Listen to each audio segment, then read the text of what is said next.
इस वक्त हम आ चुके हैं इंडिया के नॉर्थ ईस्टर्न स्टेट मणिपुर में। मणिपुर सुलग रहा है, नफरत की आग में जल रहा है। दो गुटों के बीच हुए बवाल के बाद कई घर फूंक दिए गए।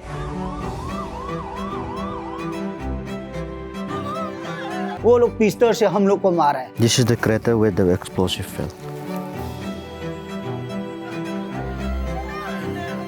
कुकी आतंकवादियों ने हमारे ऊपर हमला किया था। मैतेई लोग ने हमारा गांव को जलाना शुरू कर लिया। The protest was organized against the demand for placing the Métis community on the scheduled tribes list. दंगाइयों को देखते ही गोली मार देने का आदेश जारी कर दिया गया है। All the Kuki villages around our area are attacked. Manipur लगभग 1 महीने से ज्यादा समय से हिंसा की आग में जल रहा है। यहाँ हो रहा है वायलेंस। वायलेंस क्यों हो रहा है और किसके बीच हो रहा है? वायलेंस 2 कम्युनिटीज के बीच हो रहा है। एक है मैतेई कम्युनिटी और एक है कुकी कम्युनिटी। इन दोनों के बीच में वायलेंस हो रहा है। बहुत सारे रीजंस हैं उसके पीछे, लेकिन जो मेन कारण है वो ये है कि हाई कोर्ट का एक ऑर्डर आता है, जिस ऑर्डर में ये कहा जा रहा है कि मैतेई जो लोग हैं, जो नॉन ट्राइबल्स हैं अभी फिलहाल, उनको ट्राइबल्स का दर्जा देने के लिए सरकार सोच सकती है, सरकार इस पर विचार कर सकती है। दिया नहीं गया है, लेकिन जब ये खबर बाहर आई तो इसके बाद जो ट्राइबल कम्युनिटी है कुकीज़ की, उनकी तरफ से एक पीस मार्च निकाला गया और बताया जा रहा है कि उस पीस मार्च के बाद से ही दोनों समुदाय के बीच में हिंसा शुरू हो गई। हिंसा की क्या सच्चाई है, क्यों हो रही है, इसकी तह तक जाने की हम लगातार यहाँ पर कोशिश करेंगे कि जो इसके पीछे के क्या क्या कारण हो सकते हैं। फिलहाल यहाँ पर कर्फ्यू लगा हुआ है, इंटरनेट बैन है, सिक्योरिटी फोर्सेस हैं हर तरफ। तो हम पूरी ईमानदारी के साथ समझने की कोशिश करेंगे, अपने लेंस से आपको दिखाने की कोशिश करेंगे कि आखिर इस पूरे मणिपुर रीजन में किस तरीके से ये पूरी हिंसा हो रही है। इसके पीछे के सारे फैक्ट्स को, सारी कहानियों को हम कोशिश करेंगे कि आप तक हम पूरी ईमानदारी के साथ पहुंचा सकें। तो चलिए आप देखिए कि आखिर हमने मणिपुर में क्या देखा। आप इस वीडियो को देखें उससे पहले पूरे मामले को थोड़ा समझते हैं। तो ये वायलेंस हो रहा है कुकी और मैतेईस के बीच में। कुकी जो मेजरली मणिपुर में मौजूद 34 ट्राइब्स में से एक हैं, और मैतेईस जो वैली में रहने वाले नॉन ट्राइबल्स हैं। मणिपुर की बनावट एक बोल की तरह है। बोल के बेस यानी वैली में रहते हैं मैतेई और बाकी हिस्से में रहते हैं ट्राइबल्स, कुकी और other tribes. Manipur state assembly में 60 MLAs हैं, जिनमें से 40 मैतेई कम्युनिटी से आते हैं और बचे 20 अदर ट्राइब से आते हैं। मैतेईस मणिपुर के 10% वैली रीजन में रहते हैं, जबकि इनकी पॉपुलेशन 64% है। बाकी हिल एरिया जो मणिपुर का 90% लैंड मास है, वहाँ मेजॉरिटी ट्राइबल्स रहते हैं, क्योंकि Manipur land revenue and land reforms act 1960 के सेक्शन 158 के अकॉर्डिंग नॉन ट्राइबल्स बिना डिस्ट्रिक्ट काउंसिल्स की परमिशन के हिल्स पर लैंड नहीं ले सकते। ट्राइबल्स स्टेटस मिलने से मैतेईस को इस परमिशन की कोई जरूरत नहीं पड़ेगी। वहीं कुकीज का कहना है कि मैतेईस ऑलरेडी स्टेट में पावरफुल पोजीशंस पर हैं और फाइनेंशियली भी वो ट्राइबल से अच्छी सिचुएशन में हैं। ऐसे में उन्हें ट्राइबल्स का दर्जा मिलना ट्राइब्स के साथ इनजस्टिस होगा। अब वापस लौटते हैं मणिपुर की करंट सिचुएशन पर। इस समय हम मणिपुर की जो कैपिटल है इम्फाल, वहाँ पर मौजूद हैं और इम्फाल वेस्ट से हम इम्फाल ईस्ट की तरफ जा रहे हैं, ये देखने के लिए कि वहाँ पर जो रिलीफ कैंप है, जिसमें मैतेई समुदाय के, मैतेई कम्युनिटी के जो लोग हैं, जो कि इफेक्टेड एरियाज से, जहाँ पर वायलेंस हुआ है, वहाँ से इन रिलीफ कैंप्स में आकर के जो रह रहे हैं, उनसे मिलने जा रहे हैं कि वो किस हालात में रह रहे हैं, क्या सिचुएशन है वहाँ की, किन हालात में वो अपने अपने घरों को छोड़ करके रिलीफ कैंप में आने के लिए मजबूर हुए हैं।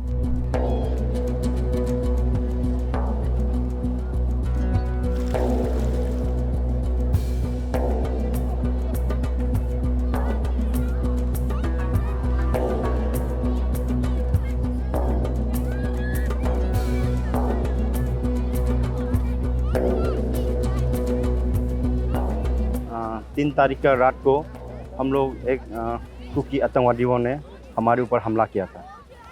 रात को हमला करने के बाद हम लोग पुलिस स्टेशन की तरफ भागा।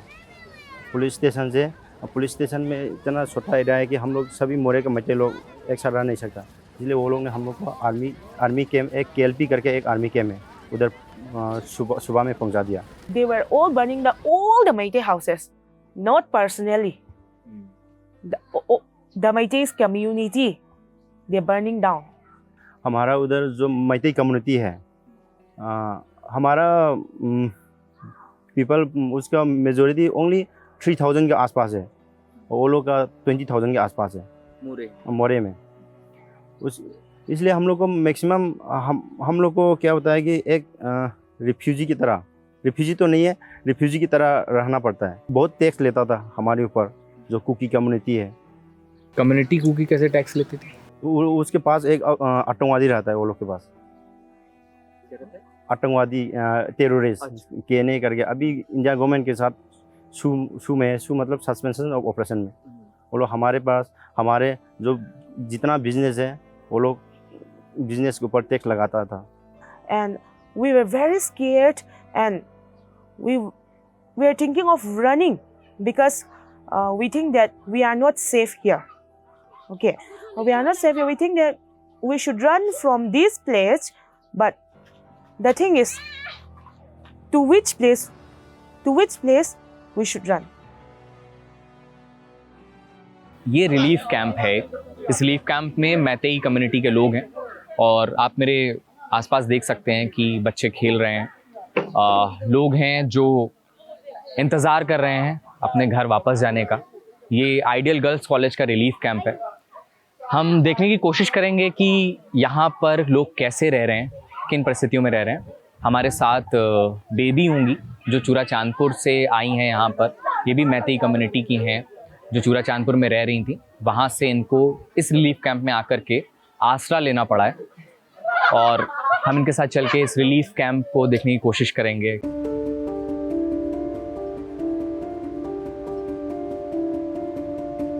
ये रिलीफ कैंप के अंदर का एरिया है, और इस कंडीशन में लोग रह रहे हैं। It is divided into room wise. As the room is small, even though it is small, a family, it may consist of 5, 7, etc., etc.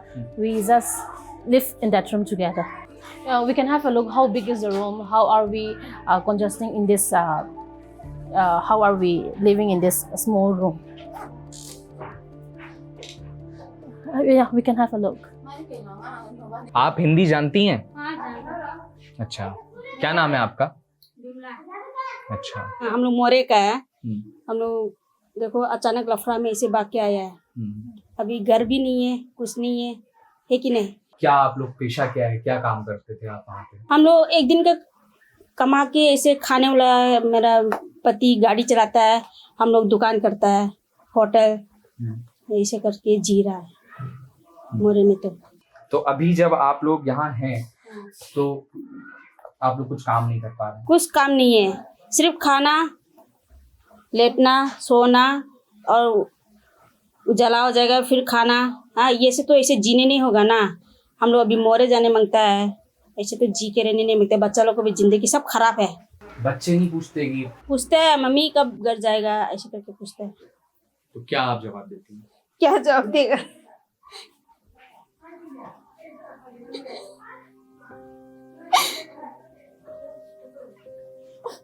बच्चे लोग को तो नहीं मालूम है ना, कैसे जवाब दे। जाएगा जाएगा जाएगा, यही बात है हम लोग को। तो हम लोग स्कूल जा रहा है, एग्जाम आ गया। अभी तो हाफ ईयरली एग्जाम भी हम लोग में, तो ये जून में तो हाफ ईयरली एग्जाम शुरू करता है हम लोग मणिपुर स्टेट में। तो इसलिए वो लोग एग्जाम आ गया, स्कूल नहीं जाएगा, हम लोग पढ़ाई नहीं है। बच्चा लोग को भी डर है। अभी बच्चा लोग कैसे करता है, कुछ उधर में एक धुआं निकला मुझसे, क्या मम्मी उधर में देखो आग जल रहा है। हाँ, ये क्या बात है? बच्चा लोग को दिमाग में वही घुस गया। अभी एक डंग करके आवाज देने से मम्मी देखो बंदूक चलाता है, ये दिमाग में घुस गया बच्चा लोग को। तब दिमाग क्या हाल होगा बच्चा लोग का। ये जिंदगी तो जीने का बहुत मुश्किल है। तो ये स्थिति है इस रिलीफ कैंप की, और कैंप में रह रहे लोग ये बोलते हैं कि यहाँ से उनको मदद दी जा रही है और सुविधाएं दी जा रही हैं, और जिन सुविधाओं के लिए वो शुक्रिया अदा भी कर रहे हैं, लेकिन वो भी सुविधाएं कितनी हैं और वो घर की जो आस है वो किस तरीके की है, ये आप लोग देख सकते हैं। इस रिलीफ कैंप में भी अगर आप देखेंगे तो सबको कमरे नहीं मिल पाए, तो लोगों ने इस तरह से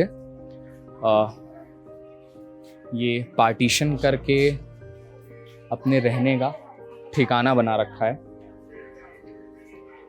और And so I want to show upper from where we use the water. हाँ प्लीज शो। इस पानी को टैंकर से, हारून अगर आप कैमरे से राइट साइड में दिखा पाएँ, टैंकर से इस पाइप से लाया जाता है और ये पाइप से पानी इसमें भर दिया जाता है। फिर उसके बाद लोग इस पानी का इस्तेमाल करके उधर नहा रहे हैं।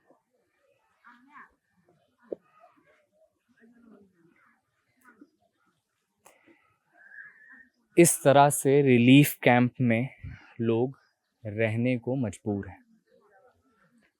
ये एक रिलीफ कैंप है। इस तरह के सैकड़ों रिलीफ कैंप इम्फाल में, चुराचांदपुर में और मणिपुर की तमाम जगहों पर बने हुए हैं। ये एक रिलीफ कैंप की कहानी है जो हम आपको दिखाने की कोशिश कर रहे हैं।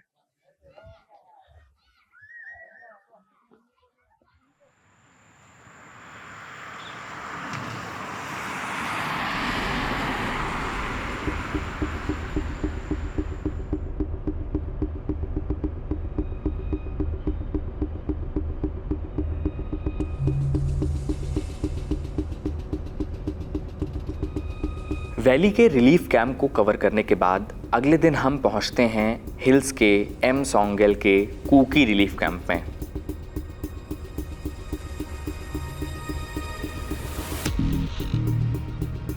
ये दरअसल एक चर्च है जिसे अब रिलीफ कैंप में तब्दील कर दिया गया है।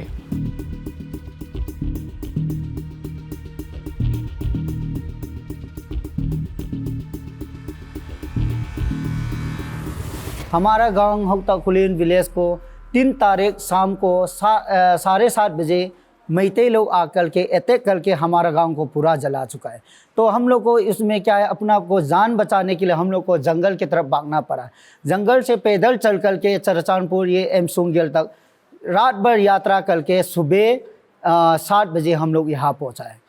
ये मैते लोग ने ये कुकी एंग्लो गेट, उस गेट को जला दिया था क्योंकि हम लोग पीस रैली किया था। उस टाइम हम लोग को शांति चाहिए, हमको किसी से नफरत नहीं, किसी से दुश्मन नहीं है। हम लोगों को किसी से लड़ाई करना, झगड़ा करना पसंद नहीं। हम लोगों को शांति से, इसके लिए हमारा रैली भी पीस रैली है। मैते लोग ने हमारा गांव को जलाना शुरू कर लिया, हमारा गांव कुकी लोग का घर को जलाना शुरू किया, हम लोगों को मारना शुरू किया। तो हम लोगों ने क्या किया, हमको भी इंसान होने के नाते खुद को भी सेल्फ डिफेंस करना पड़ता है। तो हम लोग ने वो किया, तो वो मैते लोग के पास क्या था, रैली में मैं वीडियो दिखा सकता हूँ, वो लोग पिस्टल से हम लोग को मारा है। यहाँ का हाल भी मैतेई रिलीफ कैंप जैसा ही है। परेशान हताश लोग घर लौटने की उम्मीदों के साथ रिलीफ कैंप में एक एक पल किसी तरह काट रहे हैं। वैली से लेकर हिल एरिया तक कम्युनिटी और लोगों की मदद से इसी तरह के हजारों रिलीफ कैंप लाखों मणिपुरी माइग्रेंट्स के पनाहगाह बने हुए हैं।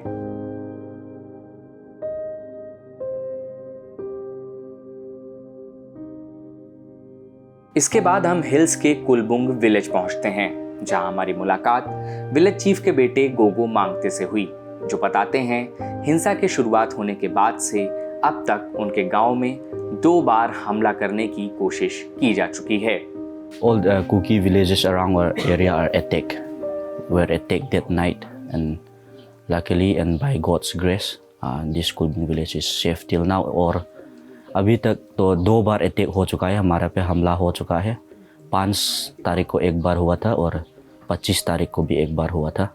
लेकिन हम लोग भी ऐसा, हम लोगों का सेल्फ डिफेंस यूज़ करके, इस्तेमाल करके अभी तक तो गांव को अभी तक कुछ नहीं हुआ। ये जो हमला गांव पर किया गया, ये किस तरीके का हमला था? मतलब क्या आपने देखा कि किस तरीके से लोग हमला कर रहे हैं?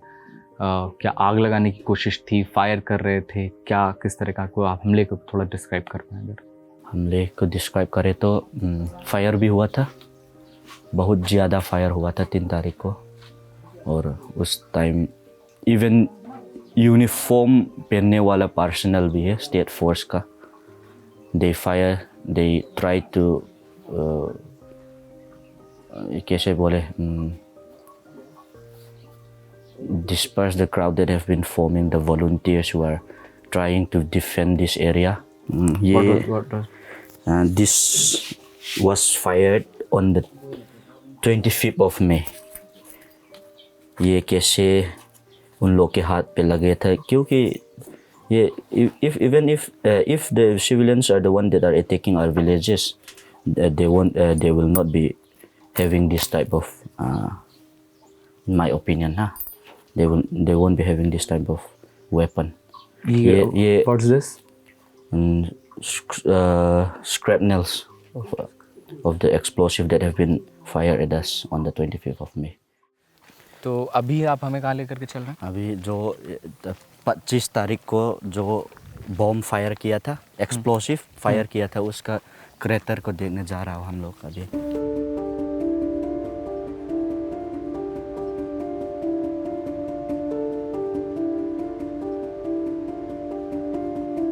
This is the crater where the explosive fell, where we collected this scraps.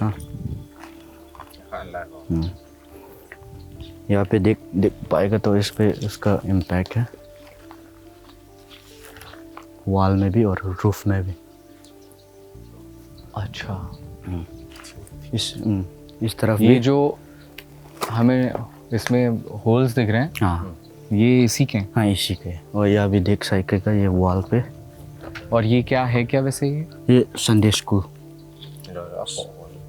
Sunday school church का है, चर्च का। वो संडे को बच्चे लोग को पढ़ाता है। अच्छा, Sunday school. Sunday school.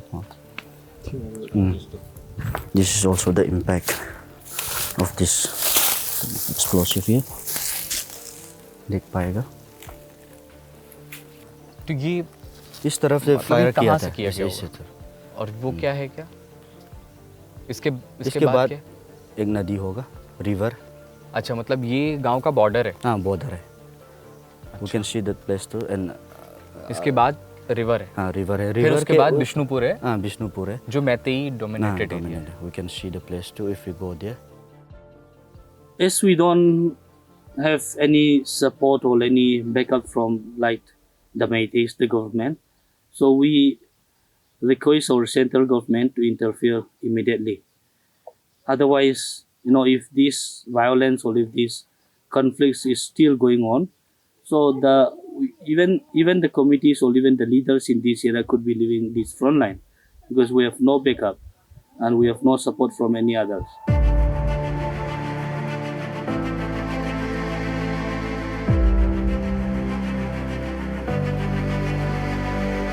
Manipur की जनता सिक्योरिटी फोर्सेस को लेकर भी बटी हुई है। जिन पर सुरक्षा की जिम्मेदारी है, उन पर डिस्क्रिमिनेशन के आरोप लग रहे हैं।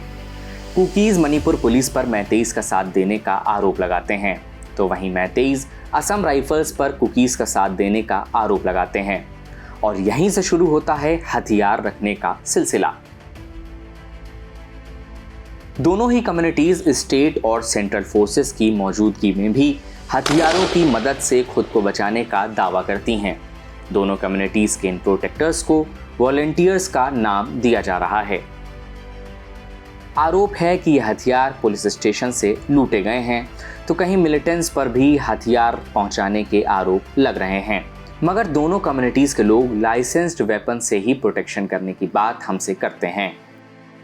हमने कदमबंग विलेज के ऐसे ही वॉलंटियर से बात करने की कोशिश की, जो अपने गांव को बचाने के लिए गांव के बॉर्डर्स पर दिन रात पहरा दे रहे हैं।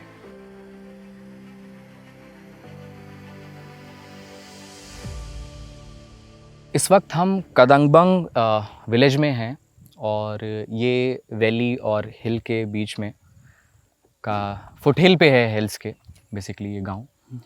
और अगर आपको हारून दिखाएंगे तो हारून आप पैन करके थोड़ा सा अगर ये एरिया दिखा सकें कि किस तरह से इस एरिया की बनावट है, कि ये वैली है बीच में और आसपास आपको पहाड़ दिख जाएंगे।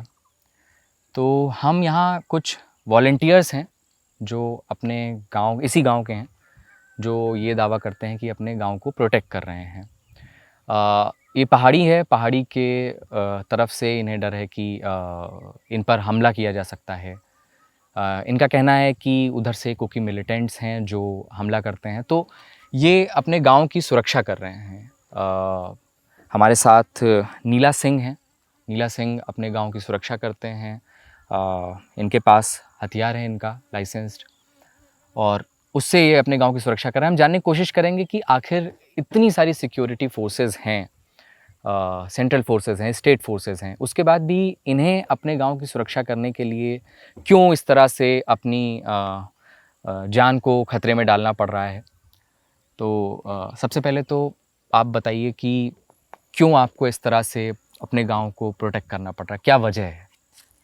वजह ये है कि जो भी सेंट्रल फोर्सेस है ये हमारे देश को संभालने के लिए और सुरक्षा के लिए नहीं आए हैं। अच्छा। दरअसल ये कुकी लोगों को ज़्यादा सपोर्ट दे रहा है। अच्छा। असम राइफल लोग, हाँ, असम राइफल लोग हमें ज़्यादा परेशान कर रहे हैं कि हम जो अपने बस्ती को सुरक्षा करना चाह रहे हैं, लेकिन असम राइफल हमारे बीच में आके रोक रहे हैं हमें। तो जब आपके परिवार में कौन कौन है? मेरे बुजुर्ग बाबा है 80 साल का, और बीवी है, 2 बच्चे हैं, एक लड़का एक लड़की है। तो जब आप यहाँ पर इस तरीके से खड़े हैं तो आपकी जान को भी खतरा होगा। आप गांव के अपने सीमा पर हैं, बॉर्डर पर हैं, और अगर क्योंकि आप प्रोटेक्ट करने के लिए यहाँ खड़े हैं, आप पर भी हमला हो सकता है। तो क्या मतलब फिर क्या चलता है आपके दिमाग में? क्या कोई डर आपको लगता है या क्या आप सोचते हैं? फिर कैसे आप यहाँ पर हैं? अगर हम हमारे तरीके से कहें ना तो हमें डरने से काम नहीं चलने वाला, क्योंकि हमें अपना बस्ती का और हमारे बुजुर्गों को रक्षा करना हमारा फ़र्ज़ है। क्योंकि हम अगर भाग जाएं तो हमारे बुजुर्ग कैसे रहेंगे। इसलिए हम लोग जैसा भी हो, हम अपने हाथ में लाइसेंस गन लेके सामना करने के लिए तैयार हैं। और कुकी लोगों के पास इतना हथियार है कि सामना करना मुश्किल है। ये आप दिखा सकते हैं कि कौन सा वेपन है? ये वाला ये कारतूस है, शॉटगन है।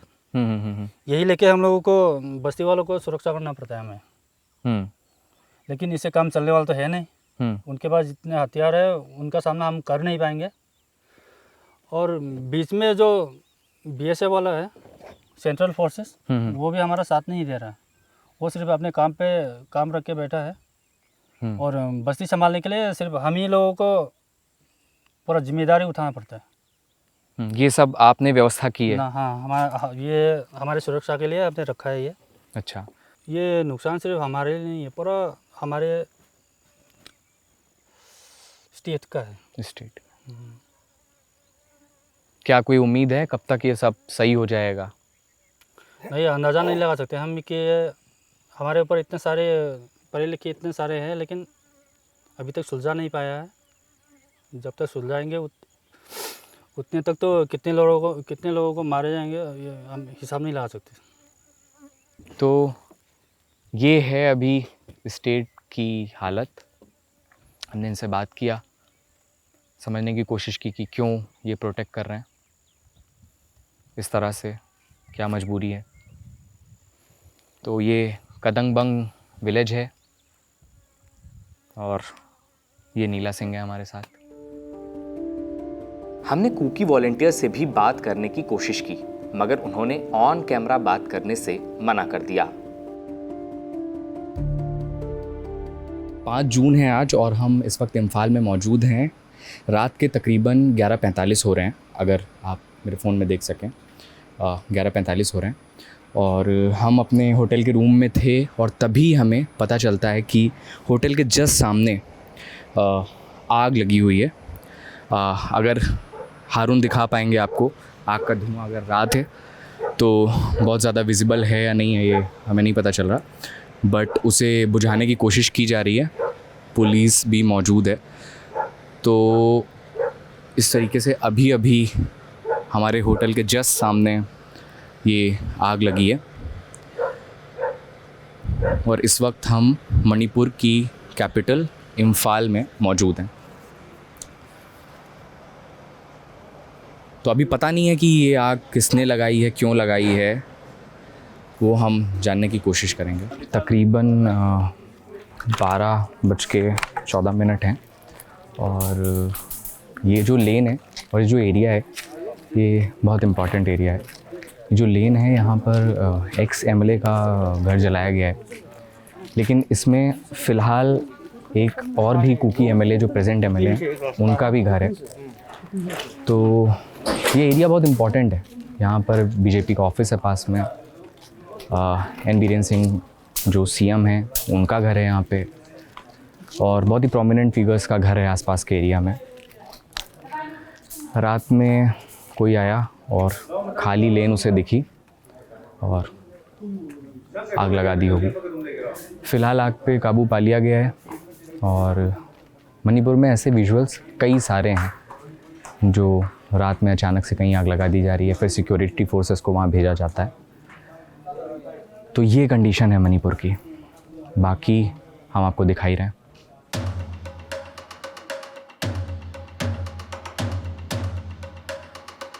इस हिंसा में लोग लगातार घायल हो रहे हैं। अस्पतालों में महीने भर से ज़्यादा समय से गोली और आग से जले लोग लाए जा रहे हैं। सबसे पहले हमने चूराचांदपुर डिस्ट्रिक्ट हॉस्पिटल में जाकर कुकी कम्युनिटी के घायलों से बात की। मैं मतजंग में रहता है मेरा फैमिली के साथ, और मैं एक वॉलंटियर से, और डेट 27 के टाइम नाइट 7 o'clock ऐसे उसके टाइम फायर हुआ था, पैर में लगे गोली। वो लोग मैंने सोचा था कमांडो पुलिस मेटी सब है ना, they are coming with police also and commando also. उसके टाइम हुआ था, मैं जा नहीं सकता उसके टाइम, और मेरा दोस्त लोग आके मुझे उठा के चले गया घर में। हाँ बेहोश हो गया।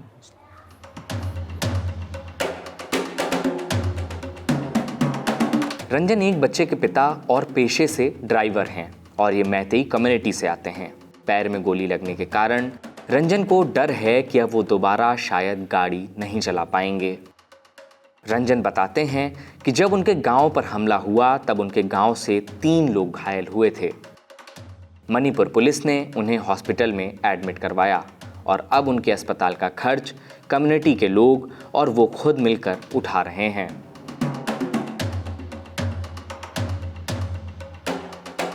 मणिपुर में बीते 1 महीने से इंसान सिर्फ एक आंकड़ा बनकर रह गया है जो रोज बढ़ता जा रहा है। ये आंकड़ा माइग्रेंट्स का है, इंजर्ड्स का है और ये आंकड़ा इस हिंसा में मारे गए लोगों का है। अभी तक इस हिंसा में करीब 115 लोगों की मौत हो चुकी है, ऐसा सरकारी दावा है, मगर स्थानीय लोग इस दावे को गलत बताते हैं। हम जब Jawaharlal Nehru institute of medical sciences Imphal पहुंचे तो हमारे सामने इस हिंसा में मारे गए 4 लोगों की लाशें थीं, जिनमें से एक बीएसएफ के जवान रंजीत यादव थे जो एक हमले में शहीद हुए, और अंगोम रोमेश, अंगोम राकेश और पुखरबम निखिल थे जिनकी कांगशोपेरिया में हुए एक हमले में मौत हुई। जेनिम्स मॉर्ग में मातम पसरा हुआ है। 45 साल के अंगोम रोमेश जो अब इस दुनिया में नहीं हैं, उनके पिता मॉर्ग में एक किनारे खड़े हैं। हमले में मारा गया निखिल सिर्फ 22 साल का था और एक फुटबॉल प्लेयर था। अब इम्फाल शहर से होते हुए इन लोगों के घरों तक अंतिम यात्रा निकालने की तैयारी की जा रही है।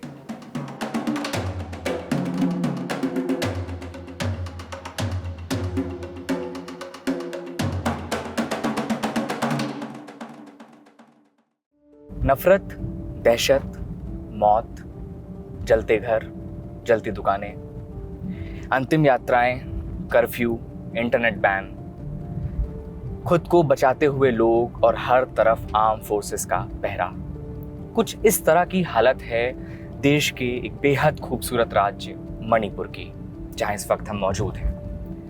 हमने यहाँ तकरीबन 4-5 दिन गुजारे, समझने की कोशिश की कि क्या हालात हैं। दोनों तरफ के लोग यानी कुकी और मैतेई समुदाय के लोग, कम्युनिटी के लोग किस तरीके के चैलेंजेस को फेस कर रहे हैं, उनके क्या इश्यूज हैं। बट 4-5 दिन इस पूरी कॉन्फ्लिक्ट को समझने के लिए नाकाफ़ी हैं, लेकिन फिर भी हमने कोशिश की कि जो हमने देखा उसे पूरी ईमानदारी से आपको दिखा पाएं। एक दूसरे पर आरोप हैं, प्रत्यारोप हैं, दोनों तरफ के लोगों ने अपनों को खोया है, जाने गई हैं, और दोनों तरफ इस समय दोनों के प्रति अविश्वास है। फिलहाल हम यहाँ से अब विदा ले रहे हैं मणिपुर से और दिल्ली की तरफ रवाना हो रहे हैं, इस उम्मीद के साथ कि बहुत जल्द एक बार फिर से ये बेहद खूबसूरत स्टेट अपने लोगों को बिना किसी भेदभाव के, बिना किसी डिस्क्रिमिनेशन के अपनाएगा, उन्हें प्यार से गले लगाएगा जैसे कभी लगाता था। बाकी जो हमने देखा उसे पूरी ईमानदारी से आपको दिखाने की कोशिश की। पता नहीं हम कितने अच्छे से उसे दिखा पाए, रख पाए, लेकिन आप हमें बताइए कि आपको रिपोर्ट कैसी लगी। इस तरह के और कंटेंट को देखने के लिए आप जिस्ट को फॉलो करिए, सब्सक्राइब करिए। हम लगातार आपके बीच एक्सप्लेनर्स और ग्राउंड रिपोर्ट्स ला रहे हैं देश के तमाम हिस्सों से। आप हमारे काम को देखिए और लोगों तक भी पहुंचाइए, शेयर करिए। बहुत बहुत शुक्रिया।